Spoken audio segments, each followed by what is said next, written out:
അതുമായി ബന്ധപ്പെട്ട ചില കാര്യങ്ങൾ ചിലപ്പോൾ ഇന്ന് വാർത്താ സമ്മേളനത്തിൽ സൂചിപ്പിക്കുമെന്ന് പറഞ്ഞായിരുന്നു.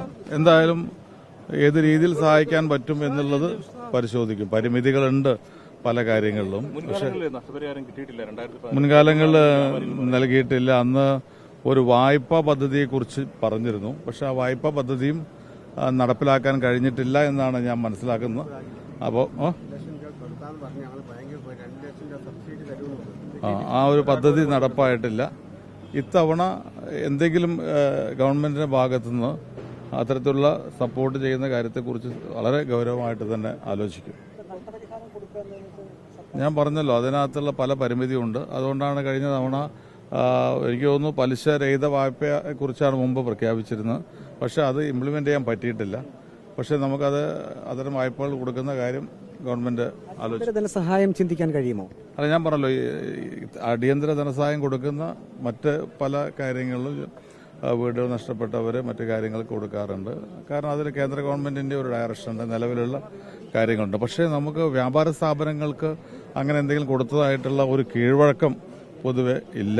നേരത്തെ വലിയ രീതിയിൽ 2018 വന്നപ്പോഴാണ് ഇത് ഡിക്ലെയർ ചെയ്ത് വായ്പ കൊടുക്കുക എന്നുള്ളത്. പക്ഷേ അതും കൊടുക്കാൻ കഴിഞ്ഞിട്ടില്ല. അപ്പോൾ അതുകൊണ്ട് എന്തെങ്കിലും ഒരു മെക്കാനിസം ഉണ്ടാക്കിയിട്ട് ഒരു സപ്പോർട്ട് ഗവൺമെന്റ് എങ്ങനെ ചെയ്യാൻ പറ്റുമെന്നുള്ളത് ആലോചിക്കും.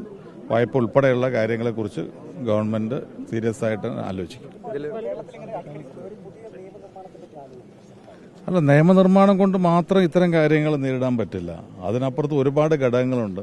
ആ ഘടകങ്ങളൊക്കെ പരിശോധിച്ചതിന് ശേഷം പറ്റൂ. കേരളം മുമ്പ് ഇത്തരത്തിലൊരു മഴ പെയ്തു കഴിഞ്ഞാൽ അല്ലെങ്കിൽ 6 മാസം മഴ ഉണ്ടാകുമ്പോൾ പോലും ഇത്തരത്തിലുള്ള സാഹചര്യം ഉണ്ടാവാറില്ല. അത് കേരളത്തിന്റെ ഒരു പ്രത്യേകതയായിരുന്നു. പക്ഷെ ഇന്ന് ഒരു മഴ പെയ്ത് കഴിയുമ്പോഴേക്ക് ഒരു രാത്രിയിലെ 2-3 മണിക്കൂർ നേരത്തെ മഴ കൊണ്ട് ഇവിടെ സൂചിപ്പിച്ച പോലെ തന്നെ ഇവിടുത്തെ ഈ കടകളും റാന്നി നഗരവും ഒക്കെ വെള്ളത്തിനടിയിലാവുക എന്ന് പറയുമ്പോൾ വളരെ ഗൗരവതരമായി ആലോചിക്കേണ്ട കാര്യമാണ്. ഇവിടെ മണൽ പ്രശ്നം പറഞ്ഞു, മണലെടുക്കുന്നതുമായി ബന്ധപ്പെട്ട കാര്യം പറഞ്ഞു. അതിലൊരു വളരെ പ്രധാനപ്പെട്ട ഘടകങ്ങളിലൊന്നാണ്. പക്ഷെ അതോടൊപ്പം കേരളത്തിന്റെ ഒരു പ്രത്യേക ഭൂപ്രകൃതി എന്ന് പറയുന്നത് എത്ര മഴ പെയ്തു കഴിഞ്ഞാലും ആ മഴ വെള്ളത്തിന് കടന്നു പോകാനുള്ള വഴികളുണ്ട്. നീർച്ചാലുകൾ, തോടുകൾ, അതുപോലെ ഡ്രൈനേജുകൾ. അപ്പോൾ ഇന്ന് യഥാർത്ഥത്തിൽ അതുകൂടി പരിശോധിക്കണം. നമ്മുടെയൊക്കെ മഴവെള്ളം ഒഴിഞ്ഞു പോകുന്നതിനുള്ള വഴികൾ, വെള്ളത്തിന്റെ വഴികൾ പലപ്പോഴും അടഞ്ഞു പോകുന്നു. അത്തരം കാര്യങ്ങളിൽ നമ്മൾ ഗൗരവമായിട്ട് ആലോചിക്കണം.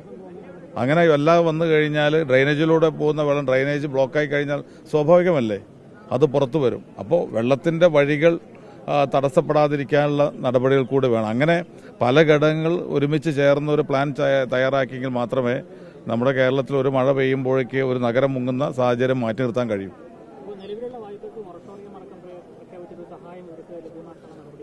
പറഞ്ഞല്ലോ, ഞങ്ങൾ മുഖ്യമന്ത്രി തന്നെ വിളിച്ചു ചേർത്ത യോഗത്തിൽ ഇന്നത്തെ യോഗത്തിൽ പറഞ്ഞു മുഖ്യമന്ത്രി ആ കാര്യം ചിലപ്പോൾ പ്രഖ്യാപിച്ച് കാണും. ഇല്ലെങ്കിൽ അതുമായി ബന്ധപ്പെട്ട പ്രഖ്യാപനം മുഖ്യമന്ത്രിയുടെ ഭാഗത്തുനിന്ന് ഉണ്ടാവും.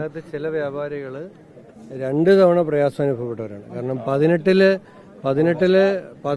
ഓൾമോസ്റ്റ് ഓൾ 18-ലും 19-ലും ഇതേ നഷ്ടം നേരിട്ടവർക്ക് 3ാമത്തെ നഷ്ടമാണ് ഇപ്പോൾ ഉണ്ടായിരിക്കുന്നത്. അത് മറ്റൊരു സ്ഥലത്തും ഇല്ലാത്തൊരു സാഹചര്യമാണ് റാന്നി ഈ ഇട്ടിപ്പാറയിലെ വ്യാപാരികൾക്കുള്ളത്. അവർ 3ാമത്തെ ദുരന്തത്തെയാണ്, 3ാമത്തെ നഷ്ടത്തെയാണ് നേരിടുന്നത്. 2 തവണത്തെയും സാഹചര്യം ഓണത്തിന് തൊട്ട് മുമ്പ് പരമാവധി സ്റ്റോക്ക്, പലരും അതിനകത്ത് പ്രൈസ് പോലും ഇടുന്നതിന് മുമ്പ് ഇത് നഷ്ടമാവുകയായിരുന്നു. അങ്ങനെ സാഹചര്യമുണ്ട്. അതെ, GST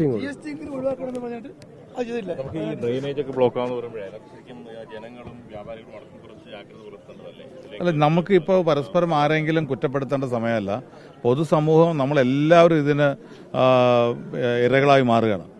അപ്പോൾ അതിനകത്ത് എല്ലാവരും കൂടി ഒരുമിച്ച് ചിന്തിക്കണം. ഗവൺമെന്റ് ചിന്തിക്കണം, ജനങ്ങൾ ചിന്തിക്കണം, തദ്ദേശ സ്വയംഭരണ സ്ഥാപനങ്ങൾ ചിന്തിക്കണം, വ്യാപാരികൾ ചിന്തിക്കണം, എല്ലാവരും ചിന്തിക്കണം. കാരണം ഞാൻ പറഞ്ഞല്ലോ, കേരളത്തിൽ എത്ര മഴയും താങ്ങാനുള്ള കരുത്തുള്ള ഒരു സ്റ്റേറ്റ് ആയിരുന്നു കേരളം. ഇന്നൊരു ചെറിയ മഴയെ പോലും താങ്ങാൻ കഴിയുന്നില്ല. അത് നമുക്ക് വെള്ളം സ്റ്റോർ ചെയ്യുന്ന സ്ഥലങ്ങളൊക്കെ നമുക്ക് ഇന്ന് പല രീതിയിലും തടസ്സപ്പെടുകയാണ്. ഞാനതിന് വിശദാംശങ്ങളിലേക്ക് പോകുന്നില്ല. അതും ഇതിന്റെ പ്രധാന ഘടകമാണ്. അപ്പം നമുക്ക് എന്തായാലും ആലോചിക്കേണ്ടതാണ് അതൊക്കെ.